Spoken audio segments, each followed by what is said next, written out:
और इन रूल्स के अकॉर्डिंग आपका जीएसटी, क्या आपको पता है कि जीएसटी के नए रूल्स आए और इन रूल्स के अकॉर्डिंग आपका जीएसटी नंबर पाना बहुत ही मुश्किल हो सकता है। लेकिन आप उनमें से हो कि आपको एक जीएसटी नंबर चाहिए और आपको जानना है कि जीएसटी क्या है, क्या होता है, कैसे लगता है, तो आप बिल्कुल ही सही जगह पे आए हो। आज इस वीडियो में हम इन्हीं चीजों के बारे में बातें करेंगे, लेकिन सबसे पहले हम ये जान लेते हैं कि जीएसटी होता क्या है। तो GST goods and service tax को बोलते हैं, जो कि हमारे भारत में एक यूनिफाइड टैक्स सिस्टम के लिए बनाया गया है। इसे हमारे प्रधानमंत्री श्री नरेंद्र मोदी जी ने लागू किया था ताकि हमारे भारत में कोई भी इनडायरेक्ट टैक्स ना लगे, बल्कि उन सब के जगह पे सिर्फ एक ही टैक्स लगे, जो कि है जीएसटी। जीएसटी दो पार्ट्स में आते हैं, एक पार्ट में होता है सीजीएसटी और एसजीएसटी और दूसरे पार्ट में होता है आईजीएसटी। यहाँ पे ये जीएसटी जो होता है वो ट्रैक करने के लिए होता है कि मैन्युफैक्चरिंग से लेके कंजम्पशन तक एक प्रोडक्ट की जर्नी कैसी रही है। यहाँ पे हमने ये तो समझ लिया कि जीएसटी होती क्या, लेकिन अब बारी है सबसे इंपॉर्टेंट क्वेश्चन की, जो कि है क्या आपको जीएसटी लेना चाहिए या नहीं। तो इस सीरीज को देखते रहिए और इस सीरीज को अपने दोस्तों के साथ भी शेयर कीजिए जिन्हें जीएसटी के बारे में और जानना है, ताकि इसका जवाब आपको अंत में जाके जरूर मिले।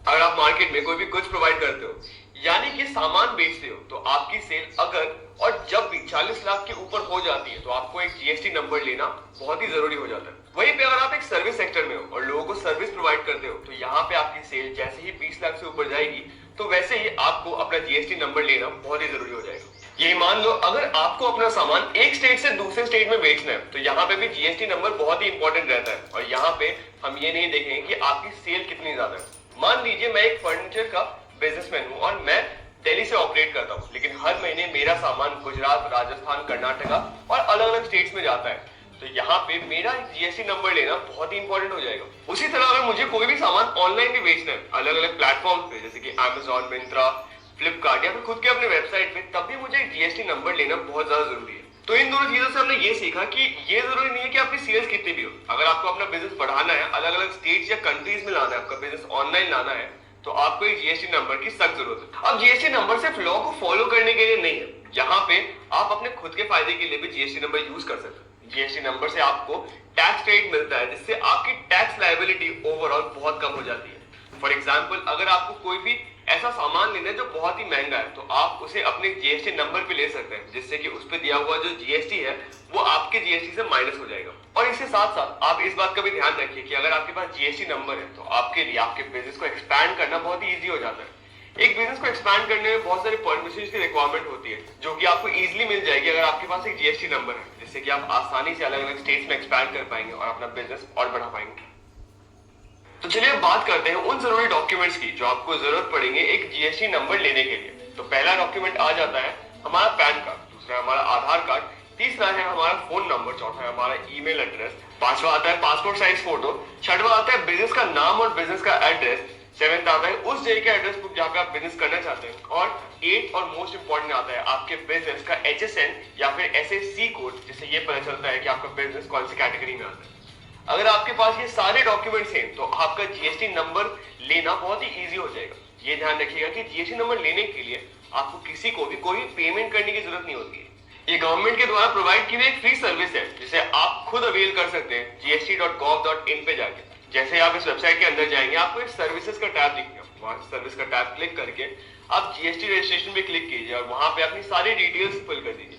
डिटेल्स फिल करने के बाद आपने जो अपना ईमेल एड्रेस और फोन नंबर दिया होगा, वहां पे आपको एक ओटीपी जाएगा, ओटीपी को डालिए और वहां से आपको एक टेम्परेरी रेफरेंस नंबर मिलेगा। इसे टीआरएन नंबर भी कभी कभी कहते हैं, और ये टीआरएन नंबर आपको संभाल के रखना बहुत जरूरी है, क्योंकि ये आगे जाके आपको अपने जीएसटी नंबर तक पहुंचाएगा। अब इसी टीआरएन नंबर के थ्रू आप पोर्टल पे लॉग इन कर सकते हैं और आपके पास 15 दिन का टाइम है अपने पूरे एप्लीकेशन को फिल करने के लिए, ताकि आपका जीएसटी नंबर आपको मिल सके।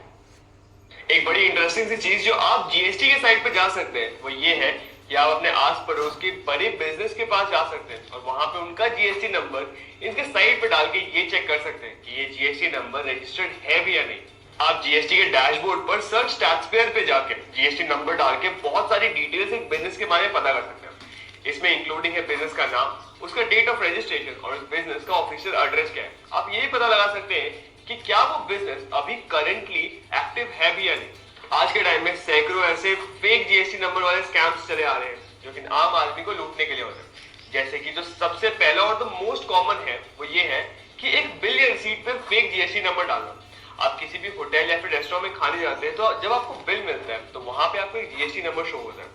आप ये ध्यान रखिए कि आप उस जीएसटी नंबर का रजिस्ट्रेशन जरूर से चेक कर लें, क्योंकि कई दफा ये इनवैलिड होता है या फेक होता है, जिससे कि आपको लगता है कि आप जीएसटी तो पे करते हो, लेकिन असल में ये जीएसटी का पैसा गवर्नमेंट के पास नहीं, उनके ब्लैक मनी में जाके शामिल होता है। दूसरा आता है नॉन फंक्शनिंग।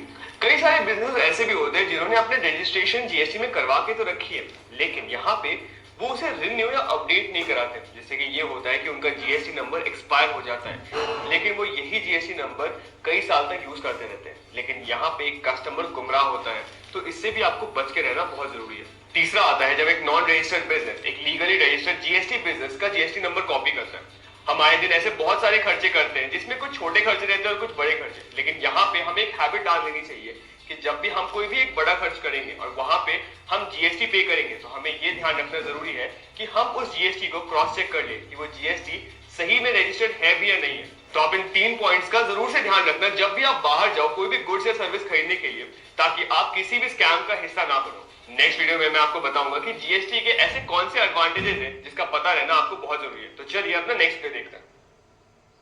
अगर आप as a company GST registered हो, यानी आपके पास जीएसटी की सर्टिफिकेट है, तो यहाँ पे बहुत सारे ऐसे फायदे हैं जिसको आप अवेल कर सकते हो। ये फायदे आपको Amazon, फ्लिपकार्ट, मिंत्रा जैसे साइट्स पे तो मिलेंगे ही मिलेंगे, बल्कि आपको ऑफलाइन स्टोर्स पे ही मिलेंगे। बस आपको ध्यान इस चीज का रखना है कि जब भी आप यहाँ पे कुछ खरीदने जाए तो अपना जीएसटी रजिस्टर्ड नंबर जरूर दें। यहाँ पे आपको फायदा ऐसे मिल सकता है कि जब भी हम कोई सामान खरीदते हैं तो हम वहां पे जीएसटी पे करते हैं, और जीएसटी नंबर जब भी हम किसी को देंगे तो वहां से वो जीएसटी वेव ऑफ हो जाएगा, वो कट जाएगा, जिसपे हमें 18% तक का डिस्काउंट मिल सकता है। दूसरा फायदा ये है कि जीएसटी से हमें पैन इंडिया प्रेजेंस मिलती है। जब भी हमारे पास जीएसटी नंबर होता है तो यहाँ पे हमें स्टेट के कंप्लायंसेस को फुलफिल करना जरूरी नहीं होता, लेकिन हम फिर भी स्टेट्स में बिजनेसेस कर सकते हैं, जिससे हम अपने बिजनेस को पैन इंडिया एक्सपैंड कर सकते हैं। और यहाँ पे एक यूनिफाइड सिस्टम फॉलो होता है, जिससे कि सारे ट्रांजैक्शन सिर्फ एक ही सिस्टम देखता है और वो है जीएसटी। तीसरा आता है क्रेडिबिलिटी और लीगैलिटी। जब भी आपका बिजनेस गवर्नमेंट रिकॉग्नाइज्ड होता है, जीएसटी के अंदर रजिस्टर्ड होता है, तो उससे बहुत सारे लोगों को आपके बिजनेस पे ट्रस्ट आता है, क्योंकि आपके बिजनेस को डायरेक्टली गवर्नमेंट जानती है।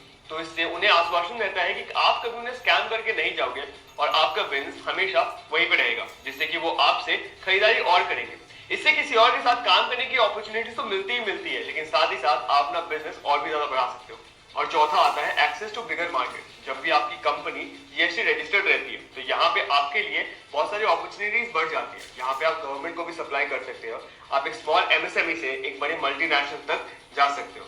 बस आपको ये ध्यान रखना है कि आप अपने बिजनेस सही से करते रहो और आपकी ग्रोथ निश्चित है। इस सीरीज के पुराने वीडियोस में हमने बहुत कुछ सीखा, जैसे कि जीएसटी नंबर क्या होता है, इसका रजिस्ट्रेशन कैसे होता है, इसके स्कैम्स कौन से, इनके फायदे कौन से। लेकिन क्या हो अगर हमारे पास जीएसटी नंबर ही ना हो? ऐसे कौन से ऐसे परिणाम है जिनका सामना हमें करना पड़ सकता है? चलिए इस वीडियो में जानते हैं। इसका सबसे पहला परिणाम ये है कि अगर हम बिजनेस है जो कि रजिस्टर्ड नहीं है और हमें कुछ बड़े खर्चे करने हैं, तो वहां पे हमें डिस्काउंट नहीं मिलेगा जो कि हमें जीएसटी होने के साथ मिलता। साथ ही साथ जीएसटी में रजिस्टर्ड ना होने के कारण हम इंटरस्टेट ट्रेड भी नहीं कर सकते, क्योंकि ये कानून के खिलाफ है। और अगर हम ऐसे करते हुए पाए गए तो हमें बहुत सारा जुर्माना भरना पड़ेगा। इसके अलावा लास्ट वीडियो में जो मैंने आपको बताया था कि जीएसटी होने के साथ साथ एक विश्वास और क्रेडिबिलिटी बढ़ती है कस्टमर्स के सामने, तो वो चीज हम यहाँ पे लूज कर रहे हैं। अगर हमारा जीएसटी नंबर नहीं होगा तो एक कस्टमर को हम पे ट्रस्ट करने में बहुत दिक्कत आएगी। तो इस सीरीज में हमने क्या सीखा? हमने सीखा कि जीएसटी एक यूनिफाइड टैक्स सिस्टम के थ्रू चलता है, जहाँ पे आपको सिर्फ एक ही टैक्स देना है और ना कि अलग अलग इंडायरेक्ट टैक्सेस देने हैं। दूसरा हमने ये सीखा कि हम अपने आप को एक कंपनी को जीएसटी में रजिस्टर कैसे कर सकते हैं और कैसे उसका प्रोसेस है और कैसे 15 दिन के अंदर ये पूरा प्रोसेस कंप्लीट कर सकते हैं। तीसरा हमने जीएसटी के फायदे भी देखे। हमने देखा कि कैसे हम इससे डिस्काउंट पा सकते हैं, कैसे हम अपना बिजनेस को बढ़ा सकते हैं, कैसे हमें लोग ट्रस्ट कर सकते हैं। और यही थी इस सीरीज की सीख। आशा करता हूँ कि आपने इस सीरीज में काफी सारी चीजें सीखी होंगी और इन सारी चीजों का यूज करके आप भी अपने आप को जीएसटी के अंदर रजिस्टर करवा लोगे। साथ ही साथ आप इस सीरीज को अपने उन दोस्तों के साथ भी जरूर शेयर करना जिनके बिजनेसेस हैं और वो अभी तक जीएसटी के अंदर रजिस्टर्ड नहीं है। मैं आपको मिलूंगा एक दूसरे सीरीज में जहां पे हम ऐसी ही ज्ञानवर्धक बातें करते रहेंगे। तो तब तक के लिए धन्यवाद।